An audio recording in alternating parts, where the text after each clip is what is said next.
तो हेलो बच्चों, स्वागत है आपका नई वीडियो में। और स्टार्ट करते हैं अपना नया लेक्चर, ठीक है, जो कि है न्यूट्रिशन इन एनिमल्स।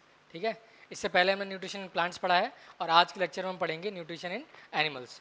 तो न्यूट्रिशन इन एनिमल्स में सबसे पहले हम देखते हैं कि एनिमल्स में जो न्यूट्रिशन होता है वो किस टाइप का होता है। बेसिकली होलोजोइक टाइप का न्यूट्रिशन प्रेजेंट होता है। ठीक है, क्योंकि कॉम्प्लेक्स एनिमल्स में होलोजोइक टाइप का न्यूट्रिशन प्रेजेंट होता है, जिसमें क्या होता था, जिसमें जनरली पहले हम खाने को इनगल्फ करते थे और उसके बाद डाइजेस्ट करते थे। तो न्यूट्रिशन इन एनिमल्स में दो ऐसे एनिमल्स हैं जिनका न्यूट्रिशन दिया गया है क्लास 10th में। सबसे पहला है अमीबा और उसके बाद है ह्यूमंस में। तो सबसे पहले हम देख रहे हैं न्यूट्रिशन अमीबा। तो न्यूट्रिशन अमीबा में जिस प्रोसेस के थ्रू होता है उस प्रोसेस को हम बोलते हैं फैगोसाइटोसिस। फैगोसाइटोसिस का मतलब होता है बेसिकली सेल ईटिंग। ठीक है, cell eating, phagocytosis called cell eating. तो इसमें जो न्यूट्रिशन का मैकेनिज्म है या जो डाइजेशन का मैकेनिज्म वो 4 बेसिक स्टेप्स में डिवाइडेड है। सबसे पहला जो स्टेप है वो है इंजेशन, जिसमें हम क्या करते हैं, फूड को इनगल्फ करते हैं, इंजेस्ट करते हैं। उसके बाद उस फूड को हम डाइजेस्ट करते हैं और देन उस डाइजेस्टेड फूड को हम एब्जॉर्व करते हैं। और जो एब्जॉर्व नहीं हुआ, अनडाइजेस्टेड है, अनएब्जॉर्ब्ड है, उसको हम इजेस्ट आउट कर देते हैं। ठीक है, इजेस्ट आउट मतलब होता है बॉडी के बाहर, जो वेस्ट है बॉडी के बाहर भेज देना। इस प्रोसेस कॉल्ड इजेशन। तो न्यूट्रिशन अमीबा देखते हैं। तो अमीबा में न्यूट्रिशन जो है वो कैसे होता है। तो बेसिकली एक अमीबा बना लिया हमने, ये उसका न्यूक्लियस है। ठीक है, दिस इज न्यूक्लियस और ये उसका साइटोप्लाज्म है इसके अंदर। तो क्या होगा कि मान लीजिए कोई फूड पार्टिकल है इसके आस, यहाँ पर कहीं पर ये फूड पार्टिकल है इस अमीबा के आसपास। This is what, this is food particle. ये फूड पार्टिकल है। तो अमीबा क्या करेगा, इस फूड पार्टिकल की तरफ अपनी मूवमेंट स्टार्ट कर देगा और बड़ा फ्लेक्सिबल शेप है। ठीक है, तो ये मान लीजिए आपका फूड पार्टिकल रहा और ये न्यूक्लियस, साइटोप्लाज्म। और इसने क्या किया, अपने आप को थोड़ा सा प्रोट्रूड कर दिया बाहर की तरफ। ठीक है, फूड पार्टिकल के पास में ये जो फिंगर लाइक प्रोजेक्शन ये बाहर की तरफ जो बना रहा है, इनको हम बोलते हैं स्यूडोपोडिया। स्यूडोपोडिया क्या होते हैं, फॉल्स फिंगर लाइक प्रोजेक्शंस होते हैं जो कि आउटवर्ड रहते हैं, प्रोट्रूड्स आउटवर्ड। ठीक है, अब ये स्यूडोपोडिया बाहर की तरफ जा रहे हैं, तो इस प्रोसेस को हम क्या बोल रहे हैं, इंजेशन बोल रहे हैं। इसमें क्या किया उसने, बेसिकली इसमें उस फूड पार्टिकल को इंजेस्ट कर लिया है ना, कोशिश करी कि उसको इनगल्फ करने की। फिर क्या होगा, ये इंजेस्टेड फूड पार्टिकल जो है वो इस अमीबा की बॉडी के अंदर चला जाएगा। मान लीजिए ये फूड पार्टिकल आ गया है इसके अंदर, ये फूड पार्टिकल इसकी बॉडी के अंदर आ गया है। अब इस फूड पार्टिकल के अराउंड अमीबा एक फूड वैक्यूल बना लेगा, फूड वैक्यूल बना लेगा। इस फूड वैक्यूल के अंदर बहुत सारे डाइजेस्टिव एंजाइम्स होंगे। वो इस एंजाइम्स, वो जो डाइजेस्टिव एंजाइम है वो इस फूड को डाइजेस्ट करने में हेल्प करेंगे। तो इस दिस प्रोसेस कॉल्ड डाइजेशन। यहाँ पर डाइजेशन हो रहा है। फिर इसके बाद इसी फूड का ये फूड वैक्यूल हट जाएगा और एब्जॉर्प्शन स्टार्ट हो जाएगा। ठीक है, एब्जॉर्प्शन स्टार्ट हो जाएगा। ये न्यूक्लियस है और ये जो फूड था ये एब्जॉर्ब होने के लिए रेडी है। ठीक है, ये फूड जो है ना, फूड वैक्यूल हट गया यहाँ से और ये एब्जॉर्प्शन वाली स्टेप है। This step is what, this is absorption. अब इस एब्जॉर्प्शन के बाद जो अनडाइजेस्टेड मटेरियल होगा वो उसको क्या करेगा, बेसिकली जिस प्रोसेस से इसने फूड को इनटेक किया था ऐसे ही क्या करेगा, सिंपल अपनी जो आउटर मेम्ब्रेन है उसको थोड़ा सा ब्रेक करेगा और उसमें से जो भी अनडाइजेस्टेड मटेरियल है, मान लीजिए वो रेड कलर का है, और उसको इससे बाहर बेसिकली ऐसे कर दिया जाएगा। ठीक, और जो फूड था वो आपका डाइजेस्ट हो चुका है, एब्जॉर्ब भी हो चुका है। ठीक है, अब इस प्रोसेस को उन्होंने क्या बोल दिया, this process is what, this process is egestion. ठीक है, तो सबसे पहला स्टेप क्या था आपका, इंजेशन, जिसने फूड को इनगल्फ किया सीडोपोडिया की हेल्प से, जिसको हम फॉल्स फिंगर लाइक प्रोजेक्शन कहते हैं, जो कि आगे की तरफ प्रोट्रूड करते हैं, है ना, उनको हम बोलते हैं सीडोपोडिया। सीडोपोडिया की हेल्प से इंजेस्ट करा, फिर उसके बाद उसको डाइजेस्ट किया, डाइजेस्टिव एंजाइम्स की हेल्प से फूड वैक्यूल बनाया, फिर फाइनली एब्जॉर्प्शन हुआ और जो भी अनएब्जॉर्ब फूड था उसको इजेस्ट आउट कर दिया गया, इजेस्ट आउट, बॉडी के बाहर निकाल दिया गया। किसको? अनएब्जॉर्ब्ड फूड को। Unabsorbed food is egest out. ठीक है, तो हम देख लेते हैं इसमें, इस डायग्राम में वही है, क्या है बेसिकली, ये देखिए, ये इंजेक्शन की प्रोसेस है, उसके बाद डाइजेशन हो रहा है, देन एब्जॉर्प्शन, फिर एसिमिलेशन, उस फूड का यूटिलाइजेशन हो रहा है, और फाइनली लास्ट में क्या हो रहा है, आपका इजेशन हो रहा है। जो भी अनएडजस्ट फूड था उसको इजेस्ट आउट कर दिया जाएगा बॉडी से। ठीक है, उस प्रोसेस को हम क्या बोलते हैं? इजेशन बोलते हैं। चलिए अब हम पढ़ेंगे nutrition in higher animals like humans. तो बेसिकली ह्यूमंस क्या है बेटा? ह्यूमंस थोड़ा ज़्यादा एडवांस ऑर्गेनिजम्स हैं, उनमें जो न्यूट्रिशन की प्रोसेस है वो थोड़ी सी कॉम्प्लेक्स है। ठीक है, तो एक ट्यूब, एक होलो सिलेंडर लाइक ट्यूब जो ना आपके माउथ से लेके एनस तक रन कर रहा है, उसको हम बोलते हैं एलिमेंट्री कैनाल। ये बहुत ज़रूरी चीज़ है पूरे डाइजेस्टिव सिस्टम में। अब इस एलिमेंट्री कैनाल के अंदर ही सारे वो ऑर्गन्स आ जाएंगे जो कि इसमें इन्वॉल्व हैं। ठीक है, तो एलिमेंट्री कैनाल क्या है? एक लॉन्ग होलो ट्यूबुलर स्ट्रक्चर है, एक लॉन्ग होलो ट्यूबुलर स्ट्रक्चर है जो कि आपका रन करता है कहाँ से? माउथ से लेके एनस तक। ठीक है, तो इसकी दो ओपनिंग्स हैं, एक है आपकी माउथ और दूसरी है आपकी एनस। ठीक है, माउथ से आपका खाने का इंजेक्शन होगा और एनस से इजेक्शन होगा, बाहर निकाल दिया जाएगा फूड को। अब देखते हैं इस डाइजेशन में बहुत सारे ऑर्गन्स इन्वॉल्व हैं, और एक चीज़ ज़रूरी चीज़ ये कि इस जो एलिमेंट्री कैनाल है इसमें बेटा एक कॉन्टीन्यूस कॉन्ट्रैक्शन एंड रिलैक्सेशन चल रहा है। उस कॉन्टीन्यूस कॉन्ट्रैक्शन एंड रिलैक्सेशन को हम बोलते हैं क्या? Peristaltic movement, and this movement is called peristaltics, peristaltic movement, या फिर हम पेरिस्टल्सिस भी इसको बोल सकते हैं। पेरिस्टल्सिस या पेरिस्टल्टिक मूवमेंट जो रन कर रहा है, कंटिन्यूअस कॉन्ट्रैक्शन एंड रिलैक्सेशन चल रहा है उस पाइप में। ठीक है, उसको हम क्या बोलते हैं? पेरिस्टल्सिस बोलते हैं। अब कुछ ऑर्गन्स देख लेते हैं जो इन्वॉल्व हैं। तो जैसे कि माउथ हो गया आपका ओपनिंग की तरह, फिर उसके बाद फेरिंग्स है, देन ईसोफेगस यानी कि फूड पाइप, फिर आपका स्टमक होगा। ठीक है, देन आपका स्मॉल इंटेस्टाइन, फिर आपका large, and then rectum, and then anus finally.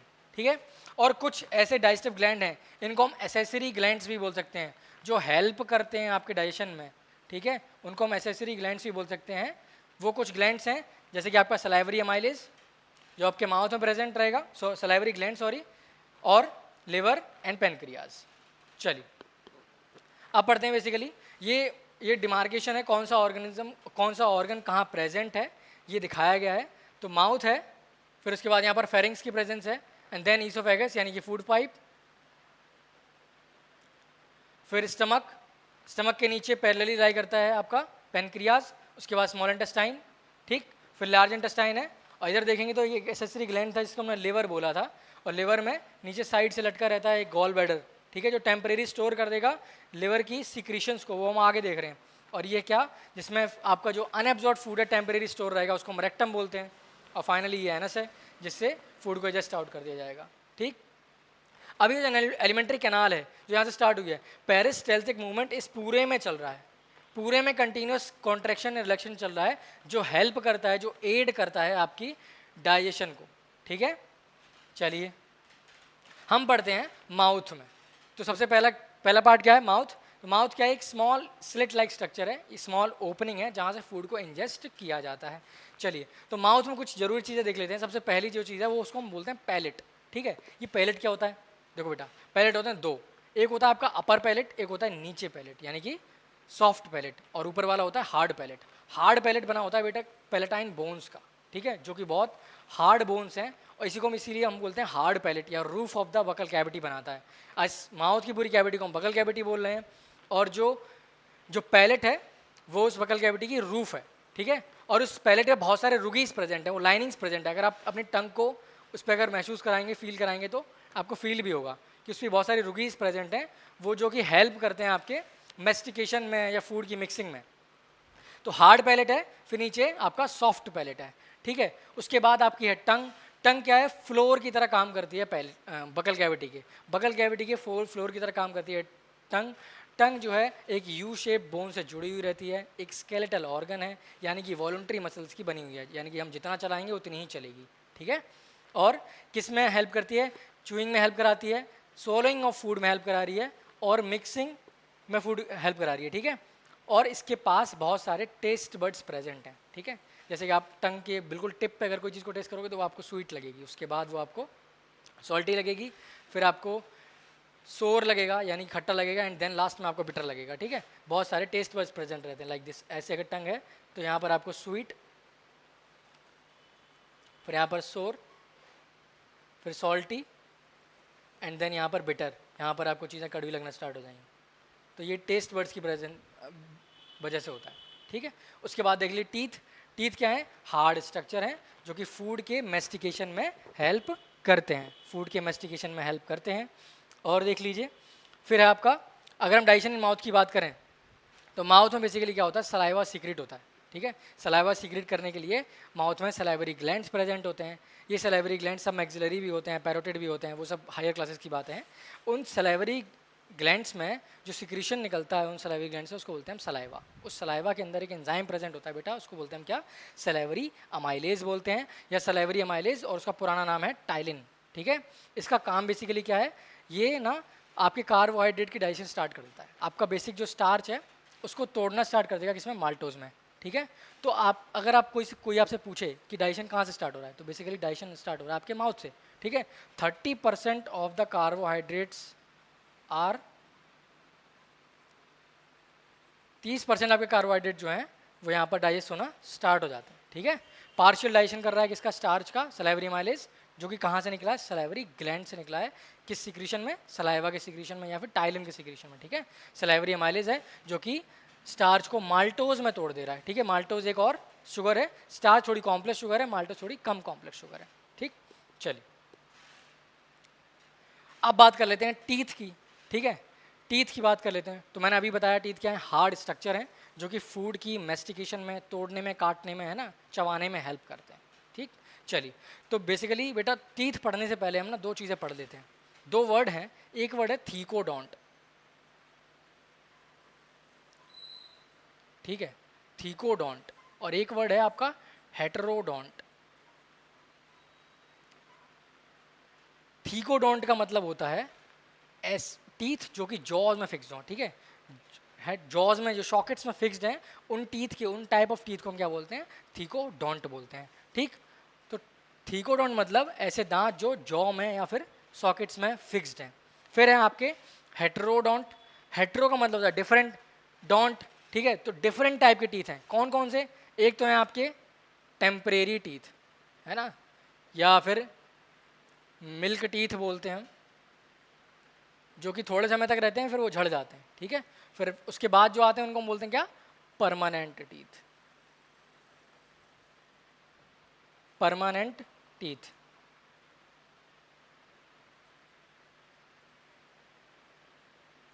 Permanent teeth, ठीक है। तो हेटेरोडोंट हो गए, तो टीथ हमारे हेटेरोडोंट हैं, और थीकोडोंट हैं। थीकोडोंट मतलब वो जॉज में, सॉकेट्स में फिक्स्ड हैं, और हेटेरोडोंट मतलब वो डिफरेंट टाइप्स के हैं। कौन कौन से डिफरेंट टाइप्स, एक है आपका टेम्परेरी टीथ और एक है आपका परमानेंट टीथ, ठीक है।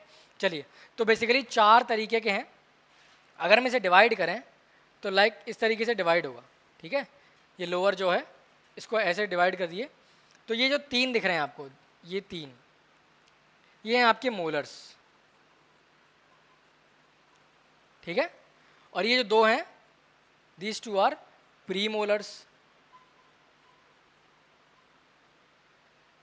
और ये दो हैं आपके इंसाइसर्स,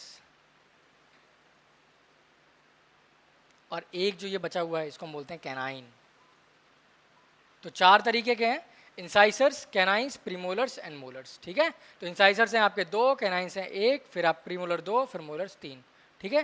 तो ये बेसिकली एक आधा है, ठीक है। लोअर जो का भी आधा वाला बताया गया है। फिर सेम इधर इस तरफ भी यही वही आपका अरेंजमेंट इस तरफ भी है, दो इंसाइसर्स, फिर से कैनाइन, फिर से दो प्रीमोलर्स, एंड ये लास्ट में तीन मोलर्स, ठीक। तो 2 1 2 3 अपॉन 2 1 2 3 इंटू 2, तो ये हो गए बेटी बेसिकली 8, फिर ये 8, तो ये एक तरफ एक नीचे के हो गए 16, और दो गए तो पूरे कितने हो गए 32।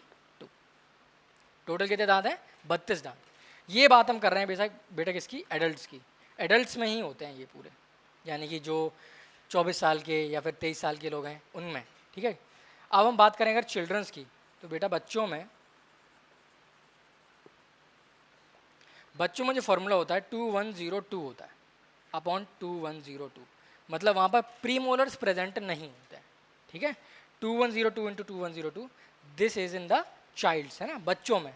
और अगर आप कोई टीनेजर की बात करें जो 15, 16, 17 साल का रहे, उसमें जो फॉर्मूला होगा वो ये हो जाएगा 2122 अपॉन 2122। ये जो है ना, ये जो आपको एक एक दांत यहाँ कम लग रहा है, यानी कि ओवरऑल 4, यानी कि यहाँ पर कितने हो जाएंगे, 28 दांत हो जाएंगे, 28। ओवरऑल 4 कम हो जाएंगे, 28 दांत। ये बेसिकली ये जो एक दांत नहीं है ना, इसको हम बोलते हैं विजडम टूथ। ये जो अक्ल दाढ़ जो होती है वो 17 साल के बच्चों में तो नहीं होगी, वो बाद में ही आएगी। तो बेसिकली टीनेजर्स में 28 टीथ होते हैं, लेकिन पूरे एडल्ट्स में कितने होते हैं, 32 होते हैं। वहाँ पर 2123 अपॉन 2123 इंटू 2 वाला फॉर्मूला लगेगा। और वहीं पर चिल्ड्रंस में प्रीमोलर्स प्रेजेंट नहीं होते हैं, और आपका जो एक जो विजडम टूथ है वो भी नहीं होगा, और दोनों प्रीमोलर नहीं होंगे, ठीक है। तो वो यहाँ पर इसका फॉर्मूला ये हो जाएगा। चलिए अब हम चलते हैं इसके बाद। तो माउथ में वैसा क्या हुआ बे, आपने टीथ से हेल्प से करा दिया मेस्टिकेट, उसको मेस्टिकेशन करा दिया, सलाइवा को मिक्स करा दिया, फूड जो बन जाता है उसको बोलते हैं बोलस, ठीक है। क्या बोलते हैं, बोलस, है ना, वो बोलस बन गया। फिर वो बोलस बेसिकली आपका आएगा आपका ईसोफेगस में, ठीक है। ईसोफेगस में बेटा कोई डाइजेशन नहीं होता है, सिंपल। ईसोफेगस में क्या है, कॉन्ट्रैक्शन रिलैक्शन चल रहा है, जो पेरिस्टाल्टिक मूवमेंट है उसमें चल रहा है, और वहाँ पर कोई भी डाइजेशन नहीं होगा, ठीक है। कोई डाइजेशन नहीं होगा तो सीधा फूड आपका आएगा स्टमक में। और बेटा हर जगह ना, हर जगह आप देखोगे कि स्पिंक्टर मसल्स तो हर जगह मौजूद रहेंगी। यहाँ पर भी स्पिंक्टर मसल्स रहती हैं। स्पिंक्टर मसल्स का काम बेटा यही है कि जो भी आपका फूड है वो बैकफ्लो ना हो, बैकफ्लो रोकने के काम में ही स्पिंक्टर मसल्स आती हैं, ठीक। तो बेसिकली आपका फूड आया कहाँ पर, स्टमक में। अब देखो बेटा स्टमक क्या होता है, स्टमक एक जे शेप बैग लाइक ऑर्गन है जो कि आपके बॉडी में एब्डोमेन कैविटी में लेफ्ट की तरफ मौजूद है, ठीक है। जे शेप्ड है और लेफ्ट की तरफ मौजूद है।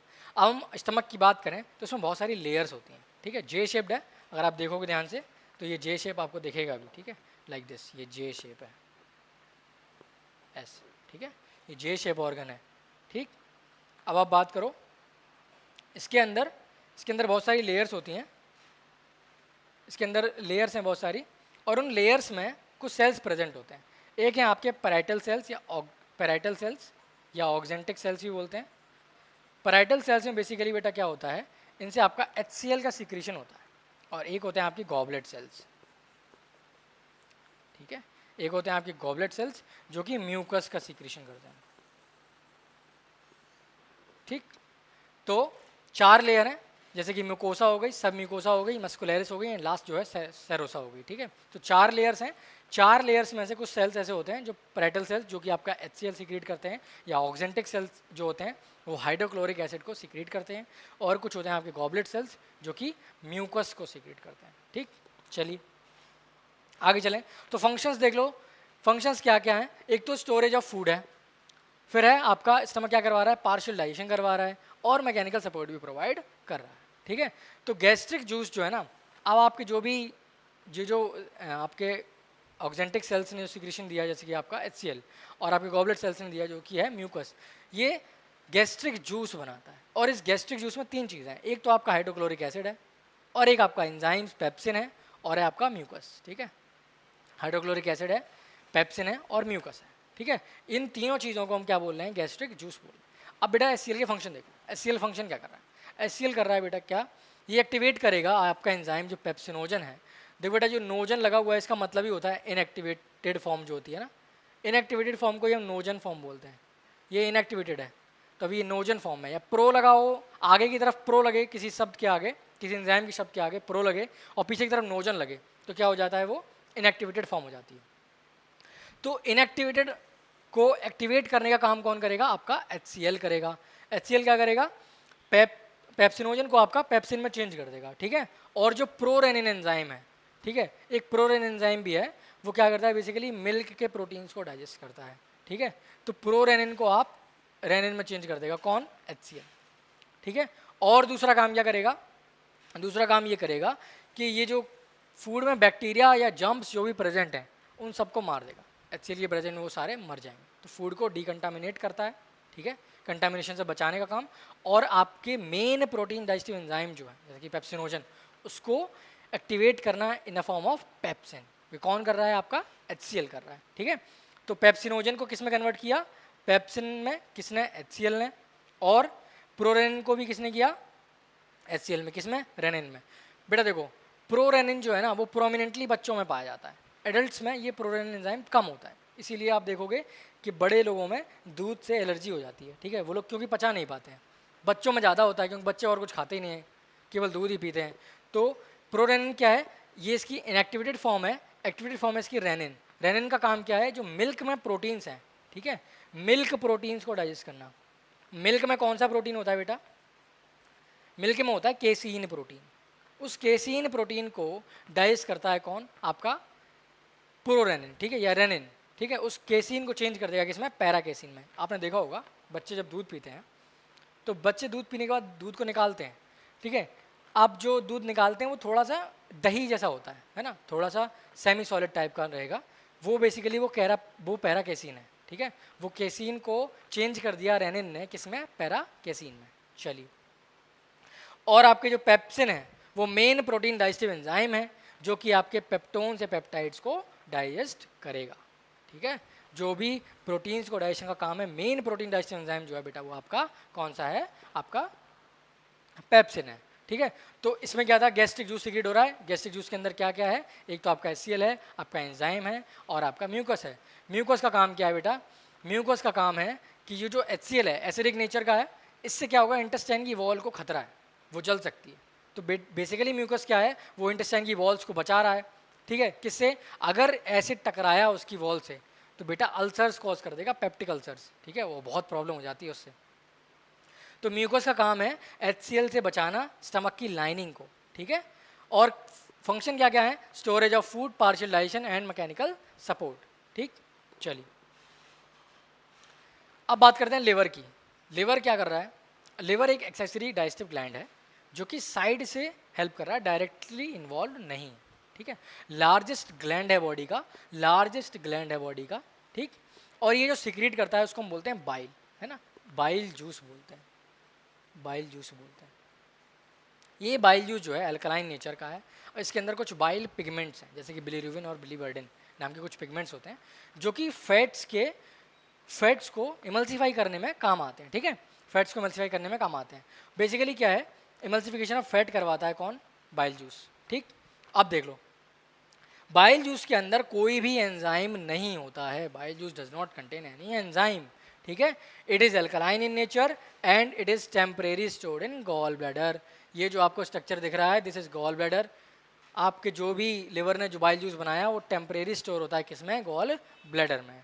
ठीक है, अब सुनिए, उसके बाद आता है पेनक्रियाज। पेनक्रियाज क्या कर रहा है? ये पेनक्रियाज स्टमक के नीचे पैरेलली लाई करता है, नीचे की तरफ। ठीक है, ठीक है, it lies parallel to below the stomach, it secrete pancreatic juice. ठीक है, अब ये जो पेनक्रियाज है ये सिक्रीट करता है पैनक्रियाटिक जूस। लिवर था वो सिक्रीट कर रहा था बाइल जूस। पैनक्रियाज में से पैनक्रियाटिक जूस निकलेगा, उसके अंदर बहुत सारे एंजाइम्स होंगे। ठीक है, वो एंजाइम्स हैं आपके अमाइलेज जो कि आपकी कार्बोहाइड्रेट्स को डाइजेशन करेगा, ट्रिप्सिन जो आपका प्रोटीन डाइजेस्टिव एंजाइम है, और लाइपेज जो आपका इमल्सिफाइड फैट है जो आपका बाइल जूस कर देता है, बड़े बड़े फैट ड्रॉपलेट्स को छोटे में चेंज कर देना। This process known as emulsification. उस छोटे छोटे फैट ड्रॉपलेट्स पे लाइपेज नाम का एक एंजाइम होता है जो कि फैट डाइजेस्टिव एंजाइम है, उस पर एक्ट करता है। ठीक है, और उनको फैटी एसिड्स और ग्लिसरॉल में चेंज कर देता है। तो बेटा एक चीज़ और देख लो, ये जो गॉल ब्लैडर है ना, ये गॉल ब्लैडर की जो डक्ट होती है, गॉल ब्लैडर की ये जो डक्ट है इसको बोलते हैं सिस्टिक डक्ट। Cystic duct. और ये जो डक्ट है आपकी लिवर की इसको बोलते हैं हेपेटिक डक्ट। जब ये हेपेटिक डक्ट और सिस्टिक डक्ट देखो आके मिल गई, यहाँ पर यहाँ दिख रहा होगा आपको, ये दोनों एक हो गई हैं इसमें, ये देखो ये दोनों एक हो गई। इसको हम बोलते हैं CBD यानी कि कॉमन बाइल डक्ट। इसको हम बोलते हैं कॉमन बाइल डक्ट। आपकी सिस्टिक डक्ट और आपकी हेपेटिक डक्ट दोनों आपकी मिल गई और उन्होंने बना दिया CBD। यही CBD घूम के अभी पैनक्रियाज के पीछे से आएगी, पैनक्रियाज में एंटर करेगी। ठीक है, चलिए पैनक्रियाज देख लो। पैनक्रियाज में क्या था, पैनक्रियाज के पीछे से मैंने बताया अभी, वो जो CBD है वो मान लीजिए यहाँ पर ऐसे एंटर कर गई। ठीक है, पैनक्रियाज के पास ऑलरेडी एक डक्ट होती है, उस डक्ट को हम बोलते हैं विरसंग। पैनक्रियाज की डक्ट को हम विरसंग बोलते हैं, उसमें ये ओपन हो गई। ये पैनक्रियाज की डक्ट है, ये आपकी पैनक्रियाज की डक्ट है। ठीक है, ये पैनक्रियाज की डक्ट है, ये पैनक्रियाज की डक्ट है, इसको बोलते हैं विरसंग। और ये जो आपकी कॉमन बाइल डक्ट यहाँ से ऊपर से आके पीछे से आके इसमें ओपन हो गई। ठीक है, अब कॉमन बाइल डक्ट और पैनक्रियाज डक्ट एक हो गई, यहाँ पर आके ये दोनों एक हो गई, और यहाँ से ये खुल जाएंगी आपकी ड्यूडेनम में। तो लिवर से आपका आया बाइल जूस और पैनक्रियाज से आया आपका पैनक्रियाटिक जूस, दोनों आपके ओपन होंगे duodenum of the small intestine. ये जब खुलती हैं स्मॉल इंटेस्टाइन में, थोड़ा सा यहाँ पर इनका जो एंड है ये थोड़ा ब्रॉडन हो जाता है, चौड़ा हो जाता है। इसको हम बोलते हैं क्या, एम्पुला ऑफ वाटर। इसको बोलते हैं हम एम्पुला ऑफ वाटर, इसको बोलते हैं एम्पुला ऑफ वाटर। ये एम्पुला ऑफ वाटर क्या होता है, बेसिकली आपका ड्यूडेनम में खुलता है। ठीक है, तो पैनक्रियाज ने क्या किया है, पैनक्रियाटिक जूस बनाया है, इसके अंदर आपके डाइजेस्टिव एंजाइम्स प्रेजेंट हैं, जैसे कि पैनक्रियाटिक अमाइलेज, ट्रिप्सिन एंड आपका लाइपेज। चलिए उसके बाद हम देखते हैं स्मॉल इंटेस्टाइन। स्मॉल इंटेस्टाइन क्या है बेटा, स्मॉल इंटेस्टाइन एक हाईली कॉइल्ड ऑर्गन है ह्यूमन बॉडी के अंदर। ठीक है, कैसा है, हाईली कॉइल्ड ऑर्गन है ह्यूमन बॉडी का। कौन, स्मॉल इंटेस्टाइन। लेंथ अप्रोक्सीमेटली क्या रहेगी इसकी, 6 मीटर रहेगी। ओपन किस में होगा, आपका स्मॉल इंटेस्टाइन जो है वो आपका ओपन होगा लार्ज इंटेस्टाइन में। ठीक है, स्मॉल इंटेस्टाइन के 3 पार्ट हैं। पहला पार्ट है ड्यूडेनम, फिर है जेजिनम एंड देन है इलियम। बेटा जो पार्ट आपका खाना रिसीव कर रहा है स्टमक से, उस पार्ट को हम बोलते हैं ड्यूडेनम। ठीक है, उस पार्ट को हमने क्या बोला है, ड्यूडेनम। यहाँ देख लो, ये पार्ट जो है यहाँ से फूड रिसीव करेगा किससे, स्टमक से। इसके ऊपर स्टमक होगा, तो स्टमक से फूड रिसीव किया है किसने, आपके ड्यूडेनम ने। ड्यूडेनम में मैक्सिमम सिक्रीशन भी होता है, इंटेस्टाइन भी इंटेस्टाइनल जूस वहाँ पर सीक्रेट करती है, इसको हम सकस एंटारिकस बोलते हैं, जो इंटेस्टाइन की म्यूकोसा लेयर या सब म्यूकोसा लेयर से निकलता है। ठीक है, वो वहाँ पर सीक्रेट होगा। और आपका जो भी ये जो अभी पीछे पैनक्रियाज से जो पैनक्रियाज ने जूस बनाया है पैनक्रियाटिक जूस, और लिवर ने जो बनाया है बाइल जूस, वो दोनों यहाँ पर आके यहाँ पर आप उनका पोर आउट होगा और उड़ेले जाएंगे। ठीक है, यहाँ पर आपका फूड किसने रिसीव किया, ड्यूडेनम में। ड्यूडेनम जो वो पार्ट है इंटेस्टाइन का जो कि फूड रिसीव करता है। ठीक, उसके बाद है आपका जेजिनम। जेजिनम जो है बेटा वो हाईली कॉइल्ड पार्ट है, हाईली कॉइल्ड पार्ट है, और मैक्सिमम डाइजेशन आपका फूड का यहीं पर होता है। मैक्सिमम डाइजेशन ऐसे याद रख सकते हो आप कि ड्यूडेनम में मैक्सिमम सिक्रीशन हो रहा है। ठीक है, मैक्सिमम सिक्रीशन, यहाँ पर जेजिनम में आपका मैक्सिमम डाइजेशन हो रहा है। अब अगर आप डाइजेस्ट हो गए जेजिनम में तो एब्जॉर्प्शन ऑब्वियस है, कहाँ पर होगा, इलियम में। तो मैक्सिमम एब्जॉर्प्शन आपका इलियम में होगा।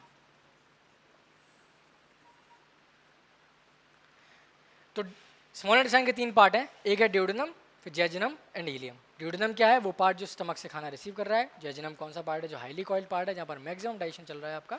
और लास्ट है आपका इलियम, जहाँ पर मैक्सिमम एब्जॉर्प्शन हो रहा है। ठीक है, चलिए इसके बाद देखते हैं फंक्शन ऑफ स्मॉल इंटेस्टाइन। अब जो भी फूड एब्जॉर्ब किया या फूड जो भी सिक्रीट हुआ है कि फूड जो स्टमक से आया है, ठीक है, जो पार्शियली डाइजेस्टेड फूड है जो स्टमक से आया है वो कहाँ आया, ड्यूडेनम के अंदर आया है। ठीक है, अब इस ड्यूडेनम में क्या होगा बेसिकली बेटा, बहुत सारे सिक्रीशन आएंगे। ठीक है, लिवर सिक्रीट करेगा आपका बाइल जूस। ठीक है, बाइल जूस क्या करेगा, फैट को टिनी फैट ड्रॉपलेट्स में चेंज कर देगा, लार्ज फैट ड्रॉपलेट्स को टिनी फैट ड्रॉपलेट्स में चेंज कर देगा।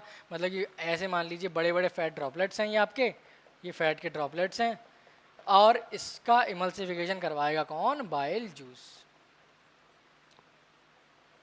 बाइल जूस ने क्या किया, इन बड़े बड़े फैट ड्रॉपलेट्स को छोटे छोटे फैट ड्रॉपलेट्स में बदल दिया।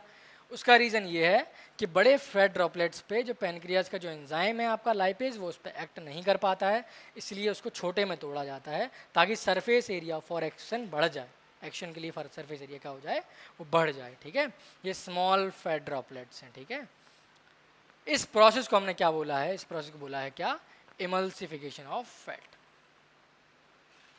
इमल्सिफिकेशन ऑफ फैट किसने करवाया? बाइल जूस ने करवाया, जो कि अल्कलाइन नेचर का है। ठीक है, चलिए उसके बाद पेनक्रियाज ने जो एंजाइम्स प्रोड्यूस करे हैं उन्होंने क्या किया, इन फैट ड्रॉपलेट्स को फैटी एसिड से ग्लिसरॉल में चेंज कर दिया। अब जो आपके जो स्मॉल फैट ड्रॉपलेट्स हैं इस पे बेसिकली लाइपेज एक्ट करेगा। लाइपेज है ना जो पेनक्रियाज से निकला है, लाइपेज एक्ट करेगा, फैट डाइजेस्टिव एंजाइम है, वो चेंज कर देगा इसको किस में, आपके फैटी एसिड्स में या फिर ग्लिसरॉल्स में।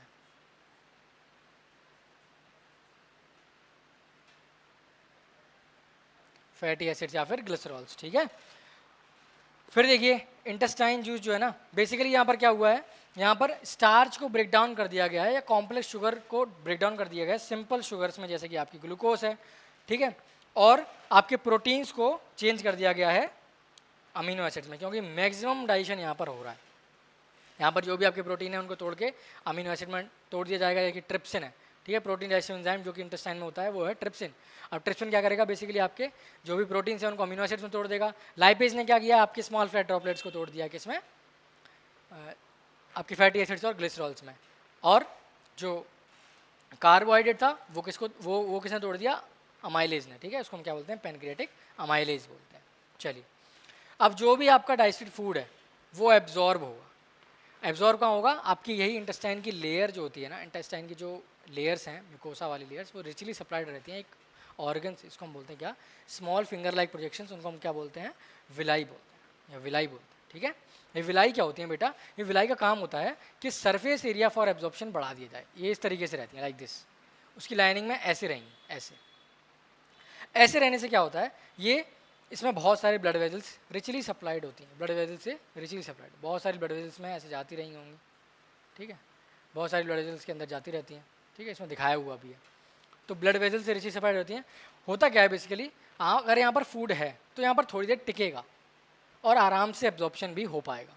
तो सरफेस एरिया फॉर एब्जॉर्प्शन बढ़ाने का काम किसका है, विलाई का है। और आपका जो भी डाइजेस्टेड फूड है, जो कि मैक्सिमम डाइजेशन आपका इलियम में, वो जेजनम में हुआ, और मैक्सिमम एब्जॉर्प्शन कहाँ हो गया, इलियम में। ठीक है, तो जो डाइजेस्टेड फूड है वो आपका यहाँ पर एब्जॉर्ब होगा, एब्जॉर्ब होके वो जाएगा आपका ब्लड के थ्रू जहाँ उसको ज़रूरत है। फिर क्या होगा, बेसिकली ये जो ग्लूकोज है यहाँ से जो एब्जॉर्ब किया, सिंपल शुगर यानी ग्लूकोज को एब्जॉर्ब किया, ऑक्सीजन की प्रेजेंस में कार्बन डाइऑक्साइड में टूटेगा, एनर्जी में टूटेगा, जहाँ जिस सेल को एनर्जी चाहिए होगी वो सेल एनर्जी बना लेंगे। और जितना भी आपका अनडाइजेस्टेड या अनएब्जॉर्ब फूड है वो आगे भेज दिया जाएगा किस में, आपका लार्ज इंटेस्टाइन में। लार्ज इंटेस्टाइन क्या है बेटा, बेसिकली लार्ज इंटेस्टाइन में बहुत ज़्यादा डाइजेशन होता नहीं, यहाँ मैक्सिमम एब्जॉर्प्शन ही होता है। ठीक है, तो वाटर का एब्जॉर्प्शन या ड्रग्स का एब्जॉर्प्शन बेसिकली आपका लार्ज इंटेस्टाइन में होता है। लार्ज इंटेस्टाइन के भी 3 पार्ट हैं। ठीक है, 1.5 मीटर लंबी है, जबकि स्मॉल इंटेस्टाइन ज़्यादा लंबी थी। ठीक है, क्योंकि वहाँ पर मैक्सिमम डाइजेशन होना है, इसलिए उसकी लेंथ भी बहुत ज़्यादा है। ठीक है, खाना सबसे ज़्यादा देर तक वहीं पर रहेगा। उसके बाद ये 3 पार्ट में डिवाइड है, सीकम, कोलन एंड रेक्टम। ठीक है, सीकम वो पार्ट है जो आपका खाना रिसीव करेगा, सीकम यहाँ पर है। ठीक है, सीकम यहाँ पर है जो खाना रिसीव करेगा स्मॉल इंटेस्टाइन से। ठीक, और ये जो आपको दिख रहा है नीचे लगा हुआ, ये इसको बोलते हैं वर्मीफॉर्म अपेंडिक्स। बेटा अपेंडिक्स ये ये आपका वेस्टिजियल ऑर्गन है, कोई इसका रोल नहीं है। जब हम लोग घास खाते थे तब इसका रोल था। वर्मीफॉर्म अपेंडिक्स, आजकल लोगों को दर्द भी बहुत होता है इसमें, इसको अपेंडिसाइटिस बोलते हैं। फिर इसको डॉक्टर जो है निकाल देते हैं, अपेंडिक्टॉमी कर देते हैं इसकी। ठीक है, फिर ये आपका है सीकम है, ये आपका कोलोन है, ये पूरा कोलोन है। ये जो ऊपर की तरफ जा रहा है इसको बोलते हैं असेंडिंग कोलोन। ठीक है, तो एस लिख देते हैं, एसी असेंडिंग कोलोन। उसके बाद ये है आपका ट्रांसवर्स कोलोन यानी कि टीसी, एंड देन ये है आपका डिसेंडिंग कोलोन यानी कि डीसी। ठीक है, तो सीकम, फिर आपका ascending colon, then transverse colon and then descending colon. उसके बाद लास्ट में आता है आपका रेक्टम। बेटा इस रेक्टम में क्या होता है, जो भी अनएब्जॉर्ब फूड है आपका वो यहाँ पर टेम्परेरी स्टोर रहेगा। ठीक है, टेम्परेरी स्टोर रहेगा। जब आप यहाँ रेक्टम फुल हो जाएगा फिर आपको अर्ज होगा कि इसको इजेस्ट आउट कर दिया जाए। ठीक है, इजेस्ट आउट कर दिया जाए, और इजेशन किससे होगा, आपका फाइनली एनएस से होगा। ठीक है, फाइनली एनएस से होगा, और यहीं पर किसकी एंडिंग हो जाएगी, एलिमेंट्री कैनाल की एंडिंग हो जाएगी। ठीक, तो ये जो अनडाइजेस्टेड फूड है इसको हम बेसिकली बोलते हैं क्या, फीसेस बोलते हैं, फीसेस। ठीक है, अनडाइजेस्टेड फूड या अनएब्जॉर्ब फूड जो बचता है उसको हम फीसेस बोलते हैं। और फीसिस को बॉडी से बाहर निकाल दिया जाता है, उस प्रोसेस को बोलते हैं, यानी एलिमिनेशन ऑफ फीसिस कॉल्ड डिफिशिएशन या फिर इजेशन या फिर डिफिशिएशन। हमने देखा क्या कि जितना एब्जॉर्ब हुआ वो ठीक, और जो एब्जॉर्ब नहीं हो रहा है, जो बेकार का है, उसको बॉडी से बाहर कर दिया गया, and this process called egestion या फिर डिफिशिएशन। ठीक है, तो चलिए आज के लिए इतना ही। Thank you.